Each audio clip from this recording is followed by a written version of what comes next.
Assalamualaikum warahmatullahi wabarakatuh. Apa kabar anak-anak hebat? Semoga selalu sehat dan tetap semangat belajar ya. Masih bersama Bu Hartati. Hari ini kita akan belajar tema 7 kepemimpinan. Subtema 3, ayo memimpin pembelajaran 1 dan 2. Materi pembelajaran yang akan kita pelajari adalah nilai persatuan dan kesatuan, nilai-nilai keadilan, unsur-unsur teks pidato, jenis-jenis patung, menjaga kesehatan reproduksi pada masa pubertas. Yuk siapkan buku siswa dan peralatan tulismu, lalu berdoa untuk memulai pembelajaran. Nah anak-anak, coba sebelumnya kalian perhatikan cerita berikut ini ya. Semut dan belalang. Di bawah terik matahari, barisan semut berjalan rapi menuju sarang. Sudah puluhan kali barisan ini berjalan bolak-balik di bawah komando sang pemimpin. Setiap semut membawa bulir makanan di atas badannya. Tidak lebih dari 1 bulir dapat dibawa semut, hingga tak cukup sekali atau 2 kali mereka bolak-balik menuju sarang. Sementara di antara hijau rumput di pinggir kolam, seekor belalang duduk santai menikmati semilir angin. Terheran-heran ia menyaksikan barisan semut bolak-balik melintas di hadapannya. "Hai semut-semut, apa sih yang kalian lakukan? Sibuk sekali sejak pagi. Tidakkah mondar-mandir di tengah terik matahari membuat kalian lelah berkeringat?" seru belalang kepada barisan semut. "Kami bekerja keras mengumpulkan persediaan makanan untuk musim dingin nanti. Barisan kami memang panjang, tetapi daya angkut kami tidak banyak. Oleh karena itu, kami harus mondar-mandir," ujar komandan semut menjawab belalang. "Hah? Mengumpulkan makanan untuk musim dingin? Repot sekali. Musim dingin kan masih lama. Sekarang nikmati saja teriknya matahari dan makanan yang berlimpah. Buat apa sibuk dari sekarang?" ujar belalang sambil terkekeh menertawakan semut-semut. "Hai belalang, harusnya kamu melakukan hal yang sama.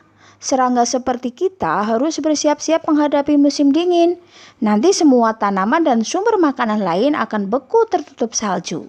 Hembusan angin dingin juga akan membuat kita yang bertubuh kecil sulit keluar sarang untuk mencari makan," balas komandan semut. "Benar belalang, harusnya kamu mengumpulkan teman-temanmu untuk bekerja sama mengisi sarang dengan persediaan makanan. Justru karena musim panas masih panjang, kita masih punya banyak waktu untuk mencicil pekerjaan," semut kecil menambahkan dari barisan belakang.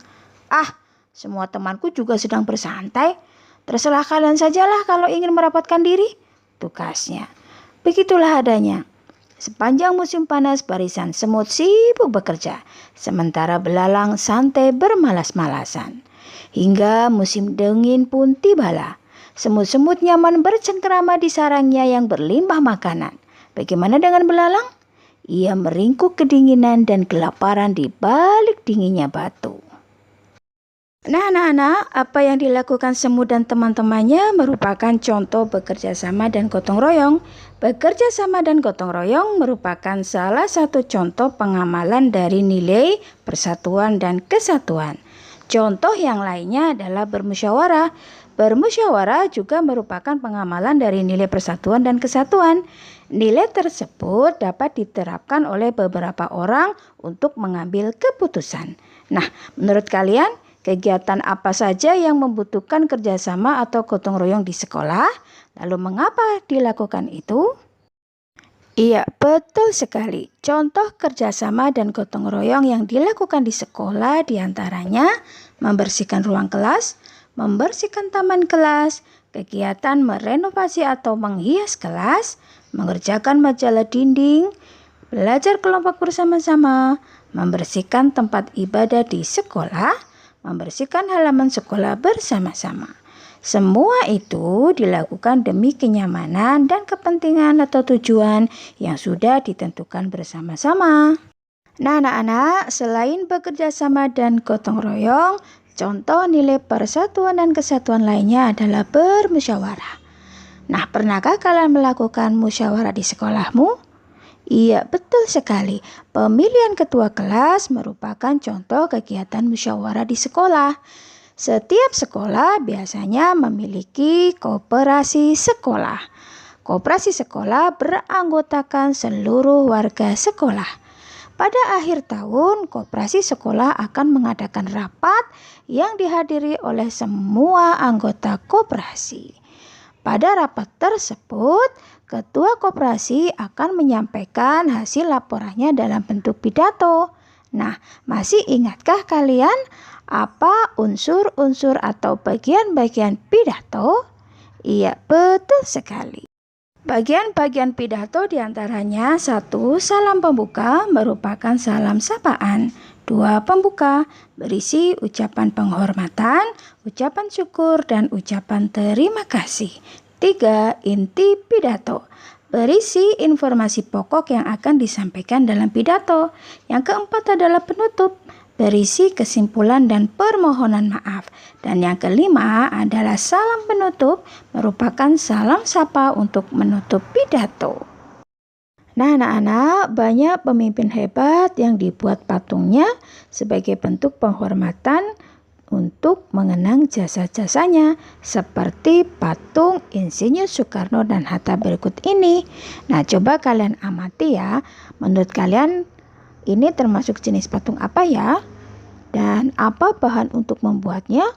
Dan teknik pembuatannya seperti apa ya? Nah, untuk mengetahuinya, coba kalian perhatikan penjelasan berikut ini. Ada beberapa jenis patung yang perlu kita ketahui, di antaranya patung religi, patung monumen, patung arsitektur, patung dekorasi, patung seni, dan patung kerajinan. Sedangkan bahan yang biasa digunakan untuk pembuatan patung diantaranya bahan lunak, contohnya seperti tanah liat, plastisin, dan sabun. Bahan sedang contohnya kayu waru, kayu sengon, kayu randu. Bahan keras contohnya batu padas, granit, andesit, bualam, atau marmer. Bahan cetak atau cor seperti semen, pasir, gips, kuningan, perunggu, dan emas. Apa saja ya alat yang bisa digunakan untuk membuat patung? Ya, betul sekali. Alat yang digunakan untuk membuat patung antara lain meja putar, 2 putsir untuk menghaluskan patung yang terbuat dari bahan lunak, 3 alat pahat, biasanya digunakan untuk membuat patung dari bahan sedang seperti kayu, 4 cetakan, digunakan untuk membuat patung dari bahan cair yang dicetak, 5 tang, digunakan untuk mengencangkan kawat dan memotong ikatan kawat. Nah anak-anak, pada pembelajaran sebelumnya kita sudah belajar tentang persiapan yang harus kita lakukan dalam menghadapi masa pubertas. Masih ingatkah kalian?